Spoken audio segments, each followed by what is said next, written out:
పవన్ కళ్యాణ్ భుజాల వెనుకల ఆహ్, బలంగా గాయాలైనాయి. వెన్నెముక అనేది. దానికి ఆయన గారు 'గబ్బర్ సింగ్' మూవీలో 2012లో మూవీ తీసినారు. ఈ పొద్దుటికి 15 సంవత్సరాలయింది. దానివల్ల వెన్నెముక భారీగా నొప్పి పడుతుందంట భుజాల వెనకల. దానికోసరము ఆయన ముంబైకి చేరుకున్నాడు ఆస్పత్రిలో. Columbia hospital. దానికి నడుముకి పవన్ కళ్యాణ్ గారికి వెనుకల రోటా-క్యాఫ్ వంటిది బ్యాండేజ్ చేసినారు. ఎందుకంటే ఆయన 'గబ్బర్ సింగ్' సినిమాలో అతను చాలా వరకు ఘాటుగా కష్టపడినాడనమాట. ఆ సమయంలో ఇందులో ఇన్వాల్వ్ అయిన వ్యక్తిగా ఎవరున్నారు? బండ్ల గణేష్ గారు ఉన్నారు. ఆయన మొత్తానికేమో సర్జరీ కోసము ఆస్పత్రికి పోయినారనమాట. చికిత్స పొందినారు. వెన్నెముక అనేది చిట్లిందంట.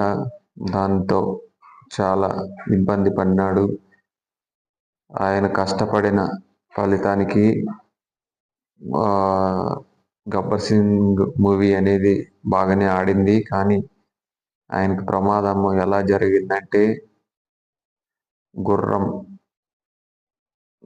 మీద సవారి చేసేటప్పుడు గుర్రం దాంట్లో స్కిడ్ అయ్యి పడడం వల్ల బ్యాక్ పెయిన్ రావడం వల్ల వెన్నెముక 2 పక్కల భుజాలు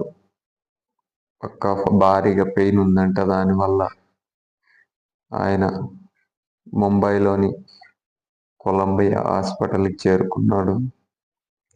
2 భుజాలు ఎక్కువ భారీగా నొప్పి పెట్టడంతో ఇదంతా నా వల్ల జరిగిందని బండ్ల గణేష్ గారు చెప్పినాడు. ప్రొడ్యూసర్ బండ్ల గణేష్ గారు, నా వల్లే జరిగింది, నన్ను మీరు క్షమించండి.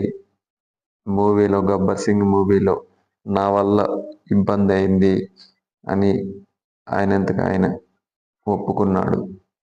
ఎందుకంటే ముంబైలో హాస్పిటల్లో మొత్తానికేమో సర్జరీ ఏమో చేసేసినారు పవన్ కళ్యాణ్ గారికి. ఆ నడుము నొప్పి వల్ల కొంచెం అనేది ఇబ్బందిగా ఉంది అని చెప్పడంతో ముంబై హాస్పిటల్, కొలంబియా హాస్పిటల్ అది ముంబైలో డాక్టర్లు సర్జరీ చేసేసినారు. రోటా-క్యాఫ్ అనేది బ్యాండేజ్ చేయడం వల్ల ఆయనకి కొంచెం రిలీఫ్ నడచడానికి కానీ అనుకూలంగా ఉంటుందని డాక్టర్లు ముందుగానే చెప్పేసినారన్నమాట. ముంబై హాస్పిటల్కి చేరుకున్న పవన్ కళ్యాణ్ గారు, ఆయన ఏపీ డిప్యూటీ సీఎంగా పదవిలో ఉన్న వ్యక్తి, ఇలా జరగడానికి 'గబ్బర్ సింగ్' మూవీలో 15 సంవత్సరాల క్రితం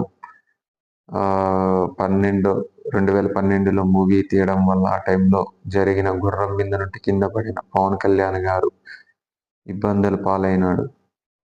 దాంతో చాలా పెయిన్గా ఉన్నది అని కూడా చెప్పినాడు. ఇది చాలా బాధాకరం అని నాకు తెలిసినంత వరకు నేను అనుకుంటాను. పవన్ కళ్యాణ్ ఒక రాష్ట్రానికి ఏదైనా కానీ ఎంతైనా డిప్యూటీ సీఎంగా చేయడానికి ముందుకు వస్తాడు.